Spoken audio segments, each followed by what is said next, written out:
Hello everyone, and welcome to this week's episode of The Dog Pound, the show where I will be recapping all the latest news from the mobile technology space from last week and a little bit from this week. Now before we start, I have had a lot of people ask me what the point of this show is, since we already have a Friday show, Phone Dog Live, the podcast, where we recap all of the news from the past week. Well, I'll tell you what the point is, okay? That show is an hour long. This one is like 5 or 7 minutes long, so it's a lot shorter. It saves you time. You don't have to watch an hour-long video. You don't have to search all around the web. I'm helping you out, people. It's a time saver. It's a community service. And it's also so you can have an extra tab open to click on really quickly when your parents walk in, so they won't know that you are actually just watching the Michelle Janicki dance over and over and over. You are welcome. So to start off, we have some good Apple news and we have some bad Apple news, and I will let you be the judge of what's the good and what's the bad.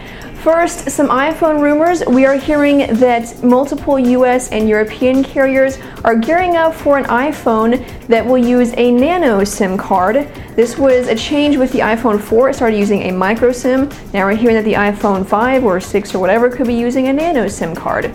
Now as for when we can expect to see this nano SIM equipped iPhone, Verizon CFO Fran Shamo hinted that it could be coming sometime in the fourth quarter of this year. Now, his voice did not crack like mine just did whenever he said it, but he did kind of hint that we could see it in the fourth quarter. In other Apple news, the company has not been very fortunate in the courts lately. Starting in Germany, the judge decided that the Motorola Zoom does not infringe on the iPad's design. This was actually in regards to a case that was filed like a year ago, and they finally got through the process. The judge decided to dismiss Apple's lawsuit. Motorola had filed a counter lawsuit, but that was dismissed as well.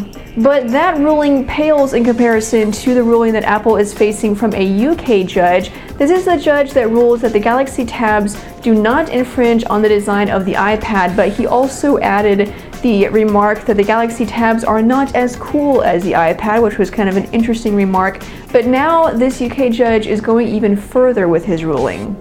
The judge says that Apple has to post a notice both online and in several popular British newspapers and magazines saying that the Samsung Galaxy Tabs do not infringe on the design of the iPad. Now, the online notice has to remain on Apple's website for 6 months. Now this ruling takes it a little bit farther than other rulings that we've seen recently, and we talked about that in last week's episode of Phone Dog Live, the podcast. I shared my thoughts on it and on how this ruling could possibly be a wake-up call for Apple. Would this deter them from filing future lawsuits? Maybe they would be worried that something like this could happen again, that this could set a precedent. We'll have to see what Apple decides to do, but definitely an interesting twist in that case. Moving along, AT&T customers get ready to share data.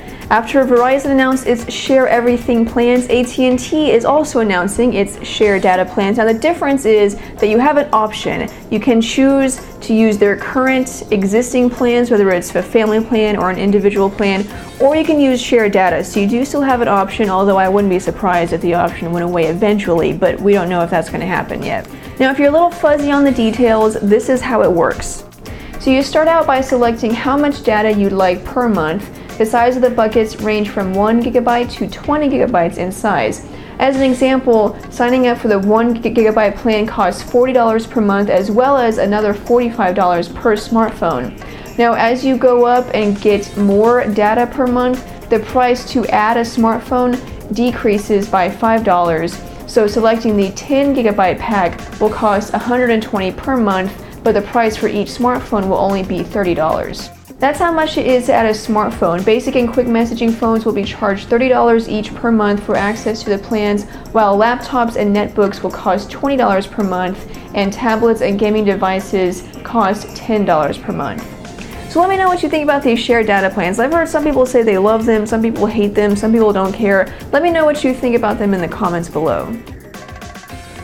And now let's move on to everyone's favorite segment, Where's My Update? I've been waiting for like 6 months, okay? This is freaking ridiculous. I don't even know what's going on. All I want is jelly bean. I just want some jelly beans, man. That's all I want. So first off, you HTC Evo 3D and Evo Design 4G owners, you can expect to start receiving Android 4.0 by early August. As for you Nexus S owners, Google says that they are now pushing out Android 4.1 to several carriers, including T-Mobile in the US and a couple of other European carriers. Now, speaking of Android 4.1 Jelly Bean, we heard that when it was pushed out to the HSPA Plus Galaxy Nexus, there were some users who had some problems with GPS. Now, we don't have an official fix from Google, but some users have figured out a way around this, at least as a quick fix. If you go to the settings and turn off Google's location services and then turn them back on, that should fix a problem, at least for the time being, and then hopefully we'll hear something from Google pretty soon. And that has been this week's episode of Where's My Update?